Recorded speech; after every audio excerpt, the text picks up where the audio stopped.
Okay, welcome to LEQ, long essay question causation lesson. Another important aspect of historical thinking is the ability to reason chronologically. And doing so involves three specific skills: causation, patterns of continuity and change over time, and periodization. Today we'll focus on causation. So what is causation? Well, it's a historical thinking skill that involves the ability to identify, analyze, and evaluate the relationships among historical causes and effects, distinguishes between those that are long-term and proximate, and it's a historical thinking skill that also involves the ability to distinguish between causation and correlation, and an awareness of contingency, the way that historical events result from the complex variety of factors that come together in rather unpredictable ways and often have unanticipated consequences. So that's what causation is, and that's our focus for today. Okay, your 6 historical periods, we've gone over these. Right, period 1, beginning of time to 600 BCE. Period 2, 600 BCE to 600 CE. Period 3, 600 CE to 1450 CE. Period 4, 1450 to 1750. Period 5, 1750 to 1900. And period 6, 1900 to the present. And when you think about causation, it's important to remember our SPICE themes: the development and transformation of social structures, state building, expansion, and conflict. This is your political theme. The interaction between humans and the environment. That's intellectual. Development and interaction of cultures, and the creation, expansion, and interaction of economic systems. So think about some things to consider when you're thinking about these periods and the themes of world history. What makes each of the historical periods a distinct period? What are the key turning points that you should know within those historical periods? What are examples of key continuities you should know associated with each of the themes? And what examples of key changes should you know associated with each themes? Of course, you should notice that the continuities and changes, that's a focus on the CCOT part of chronological thinking. Excuse me. But these first two are definitely a focus for causation. What makes each historical period a distinct period, and the turning points that you should know within each historical period. Okay, let's think about the 2 skills for causation. There are 2 skill proficiencies associated with causation. They are as such: explain long and short-term causes and or effects of a historical period, development, or process, and to evaluate the relative significance of different causes and or effects on historical events or processes. And of course, that's distinguishing between causation and correlation and showing an awareness of historical contingency. Now, there are several questions that underlie the skill of causation. What were the reasons for this event? What factors contributed to a specific pattern or trend? What prompted this person or group to act or react in this way? Other questions: what resulted from this event or pattern of action?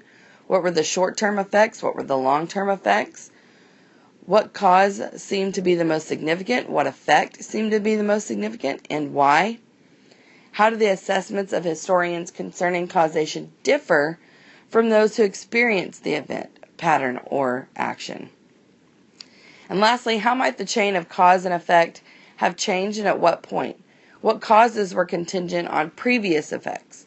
What individual choices made a significant difference in the lead up to a particular event or trend? And was there a moment of chance that influenced the chain of events? Those are all important questions that underlie the skill of causation, and they're directly linked with each other. And so I've made 4 graphic organizers here,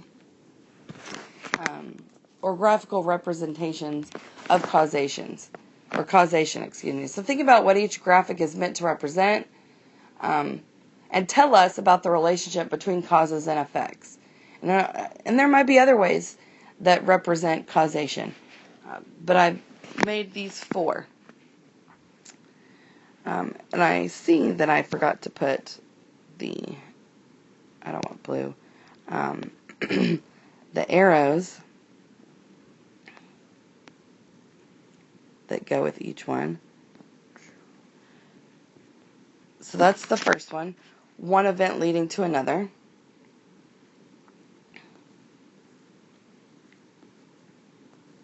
One event could lead to 3 things. This one event could lead to 2 that lead to something else. Oh, that's not very good. There we go. And the last one event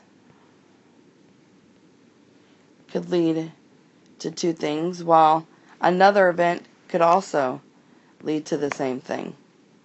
So these are different representations of causation. And you should receive the cause and effect timeline from the substitute. And with your partner, I want you to choose one of the representations of causation and complete it with causes and effects for a significant event, trend, or process from your assigned period.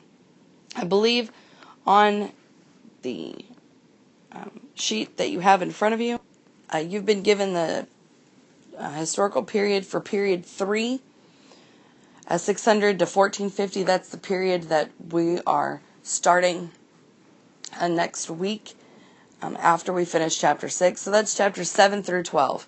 And what I did was I went ahead and narrowed down the event or process. That's a lot of information in those 5 chapters to try and figure out some type of historical process or event. So I've got 3. The immense religious and political or military success of Islam in its early centuries, construction of such a large Arab empire, and the widespread conversion to Islam. And for this activity, I want you to choose 2 of the following. So you'll come up with causes and effects for 2 of these processes. And I want you to work with your partner on that. Obviously, you're going to need to use your book for this. And hold on to this sheet. We will discuss this probably sometime next week. And that's the end of your causation lesson. Good luck, and I'll see you guys next week.